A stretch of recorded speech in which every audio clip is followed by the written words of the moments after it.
then it's all but confirmed Calipari is going to Arkansas. Straight up, he's accepted the job. The Tyson family, for those that are unaware, Arkansas has serious pockets. They have Walmart, they have the Tyson Foods family, they have Dunn Trucking, they have Jerry Jones. They have some very large pocket individuals that influence a lot of the athletics that happen in Northwest Arkansas. Largely, Tyson. He is their biggest. I believe his name's John Tyson. He's their largest donor. He is friends with Calipari, and was reported. He is putting together a package to bring Calipari to Arkansas. That package was going to include, roughly $8 million in salary and a $5 million NIL package that he could spend. Less than what Calipari was making at Kentucky, considerably more available for NIL, right? And that was what you started hearing, and then it's all but confirmed Cal is going to Arkansas. And so, as an Alabama fan, we have heard many times that Nate Oats likes it in Alabama and likes being at what he would consider a football school, or what many would consider a football school. The reason Nate Oats likes being at that football school is you can just coach. You can worry about basketball, you can worry about recruits, but you can just coach. You're not the biggest person on campus. You're not the person that the media is going to go absolutely crazy over in your state. You can still go to Walmart. Are people going to notice you? Sure. Are people going to know who you are? Sure. But you're not going to be walking your dog and have somebody accosting you outside of your house asking you if you have a comment about taking the Arkansas job. That happened to Calipari. At the end of the day, no matter what Calipari said, the Kentucky basketball coach is similar to the Alabama football coach. You are the biggest person in the state. It just is what it is. And being the basketball coach at Alabama is similar to being the football coach in Kentucky. Not saying nobody cares, because people do, but it's way different, right? But you still get the benefit of being at a program that's that huge, right? So Nate gets the benefit of being at a place like Alabama, but without the pressure of being the Alabama football coach, right? And he's often said that he likes that. It's been widely reported that many people he had spoken to were very, like, oh, that's a good thing. So, that's what we know about Nate. And our understanding is, we don't think Nate would take Kentucky. But clearly Kentucky wants Nate, right? Nate Oats runs a style of offense that Kentucky fans would love. Nate Oats is huge with recruits because of the style of offense he runs, and he allows athletes to be athletes, which is, what many people have thought Calipari should do for many years. He has won, right? Nate Oats has made now 3 Sweet 16s, a Final Four. Won the SEC championship, regular season and conference twice in 5 years, right? Nate Oats has accomplished great things. And so Kentucky clearly wants somebody that can win and can win at the biggest stage and win in March, right? Their issue with Cal wasn't what he did in the regular season. It was that he lost in March. He lost to St. Peter's. He lost to Oakland. Like, that's what they care about. And so was something that you just had to keep in mind. Nate Oats, Kentucky's going to call. And as much as we think Nate Oats is going to say no, Kentucky calling is not something that's easy to turn down. It's similar to Alabama calling, right? As Bear Bryant said, Mom called me home, right? Whoever it is, right? When Cal left Memphis for Kentucky, he said, yes, I said I wasn't going to leave, but it's Kentucky, right? Those are the type jobs, Alabama football, Kentucky basketball, these are the type jobs that people leave jobs for, jobs that they thought they may never leave. So in the back of every Alabama fan's mind, you knew, I just need Nate Oats to come out and say, hey, I'm not going to Kentucky, right? For everything we think, we're pretty sure he's not going, but I have to hear it out of Nate's mouth. I have to hear, I'm not going to be the Kentucky coach. So this all happens. So full disclosure, I was actually on a flight from from Houston, just before this news broke.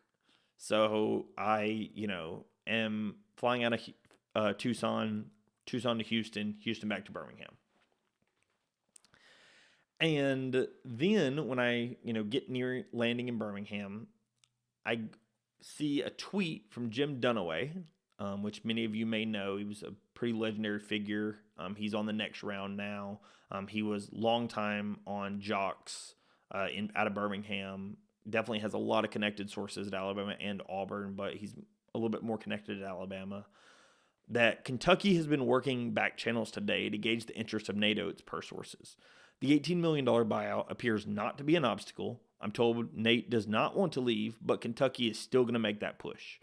Now would be a really good time for Oats' announcement, right? That happened at 7:38 yesterday, right? So that's the news that we all were curious about, right? Officially, Kentucky's coming, right? So until Oats officially says, hey, I'm not going, when somebody, when you think somebody's going to be an option, okay, it's one thing. When they actually start coming, it's a whole different ballgame, right?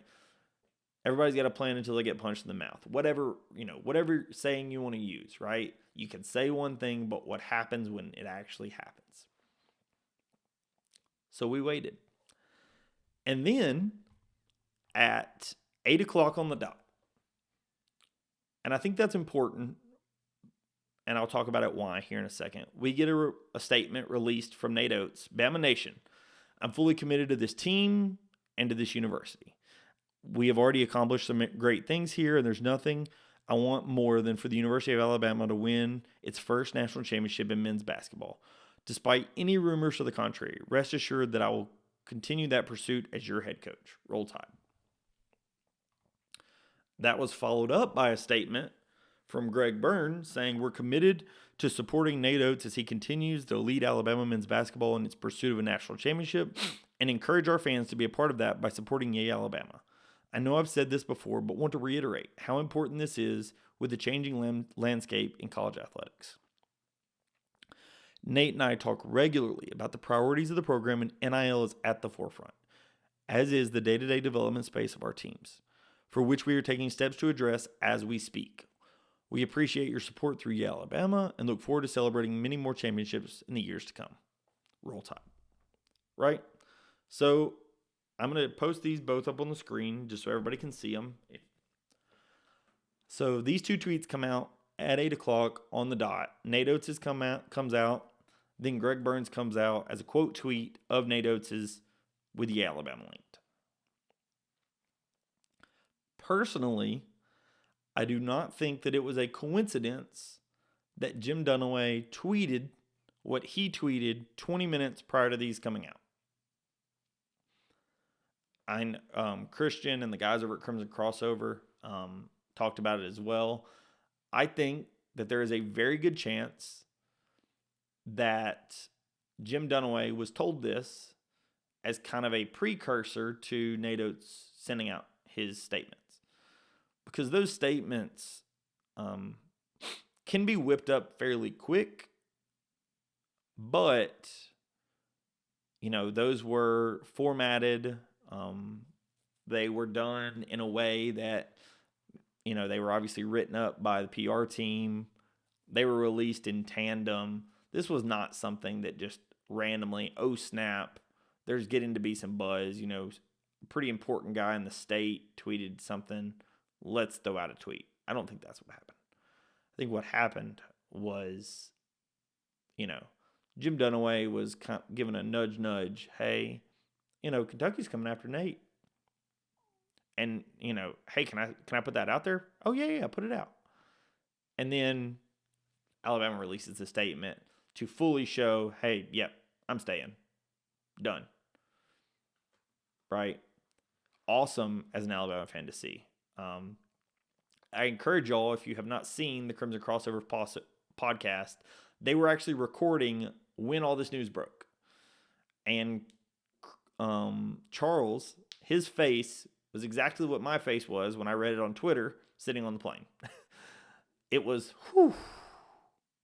It actually happened, right? Nate Oats is staying. Like, what a world. The Alabama basketball coach turned down Kentucky. Alabama basketball. Like Alabama basketball. The team that just made its first ever Final Four just turned down Kentucky. That's huge. Because, I mean, for anybody that's followed this team or knows my opinion or knows anything about Nate Oats, I think that he has the ability to go to many Final Fours, right? He's that good of a coach. Aaron Estrada went as far as to say he thinks Oats will win a title in the next 2 to 3 years. But nevertheless, Nate Oats is an incredible coach. And to know that he's going to be the guy leading Alabama basketball for the years to come is absolutely huge. Right? So I'm going to take this time to say, as Greg Byrne mentioned, support Alabama. Support the NIL collective. From what I have heard, Alabama increased Nate Oates' NIL pool either double or triple depending upon what you think the NIL pool was last year. But the number is good. Could it be better? Sure. But it's good. It is at a place that we can absolutely compete in the SEC. Absolutely. And so that is awesome. The other thing, and it was mentioned in Greg Byrne's statement, but they are working on the practice facilities. There's going to be a renovation to the practice facilities, to the locker rooms, to the things that the players interact with. Nate has often talked about the arena. Everybody wants to talk about the arena. But the arena is for the fans. The team really only plays in the arena on game days. Right? The practice facilities are for the players. The locker room is for the players. The offices are for the players. Those are much different, right? It's much different when you're talking fan experience versus player experience, right? I'm not going to say fan experience does not matter because it absolutely does. But player experience is what gets you the players and gets you to go on runs like in this Final Four. And Final Four runs get boosters involved, which will help you build said arena, right? This Final Four run, I think, will help speed up the timeline for what the arena would be. If you thought the arena would be 5 years, I think it's 2 to 3. If you thought the arena would be 2 to 3, I think it's 1 to 2, right? Whatever the timeline was, I think the Final Four run, in combination with Oats affirming his commitment to Alabama and telling all the boosters, I am not leaving for Kentucky. Again, huge job, right? Because by saying you're not leaving for Kentucky, what you're kind of saying is there may not be a job I'm ever going to leave for. Because Kentucky is that job, right? Kentucky is that job. So if you're not going to leave for Kentucky, there's a chance you're not leaving for any job, ever. That's something that boosters want to hear. And it's proof, right? You know that Kentucky reached out to Nate. So him turning them down publicly is huge. So that helps get the boosters involved, which helps build an arena, which does everything that we're talking about, right? So that's absolutely massive. It's not something I thought I would be in a position to say that Alabama basketball coach turned down Kentucky, but here we are. And I'm proud of it. It's one of the coolest things I've been able to, experience was this Final Four run. This team is one I will never forget. I'm going to write out a few articles in the coming days and release those on Substack. So if you are not subscribed, please subscribe to the Substack. I'm going to be putting out those articles, breaking down this team, talking about what it means to me as a fan, talking about, what this run was